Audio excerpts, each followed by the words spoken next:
വനിതാ ലീഗ് കയ്പമംഗലം പഞ്ചായത്ത് കമ്മിറ്റിയുടെ ആഭിമുഖ്യത്തിൽ റമളാൻ റിലീഫ് വിതരണവും ജനപ്രതിനിധികൾക്ക് ആദരവും സംഘടിപ്പിച്ചു. മൂന്നുപീടിക ലീഗ് ഹൌസിൽ നടന്ന ചടങ്ങിൽ വനിതാ ലീഗ് സംസ്ഥാന vice president advocate OS Nafeesa ഉദ്ഘാടനം ചെയ്തു.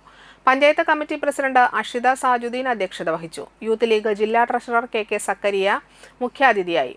മുസ്ലിം league panchayat committee president Seydu Muhammad, Vanitha league മണ്ഡലം പ്രസിഡന്റ് നസീമ നൌഫൽ, പഞ്ചായത്ത് അംഗങ്ങളായ PM Sainudheen, Nahida Saleem, Naseema Moideen, Muslim league panchayat secretary MA Abdul Zakir, Haseena Shahjahan, Razia Nasar, Salma Mahin, Ishaq Puzhankarayillath, Vahida Rafi, TK Ubaidu തുടങ്ങിയവർ സംസാരിച്ചു.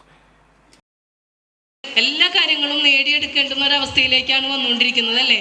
പണ്ട് ഇറാഖ് യുദ്ധം ഉണ്ടായ സമയത്ത് അറിയാലോ, ഒരു വിവരവും അറിയാൻ ആർക്കും സാധ്യമല്ലാത്തൊരു കാലഘട്ടമായിരുന്നു. ഫോണില്ല, ബാക്കിയുള്ള യാതൊരു ആശയവിനിമയം ഒന്നുമില്ല.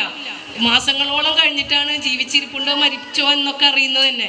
ഇന്ന് നമുക്കറിയാം, ഇന്ന് യുദ്ധം നടക്കുന്നുണ്ട്. പലരും പ്രാർത്ഥനയോടെ ഇരിക്കുക. നമ്മുടെ പല സഹോദരങ്ങളും സഹോദരിമാരും ഒക്കെ ഗൾഫിലാണ്. യുദ്ധം വളരെ ഭീതിജനകമാണെങ്കിൽ കൂടിയും ഇവിടെയുള്ളവരെ കൂടി സമാധാനം കെടുത്തുന്ന രീതി